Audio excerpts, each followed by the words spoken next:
It's just a video to see if you can get how loud it is in the house. I think we're now on Thursday the 10th of December. That's just inside the house. It's about 9:30 in the morning.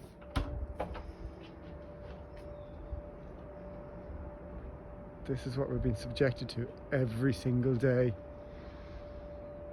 Hasn't been quite as prevalent in the evenings of late. But how can we're all working from home, how can we work with this constant high-pitched noise? This has to be moved.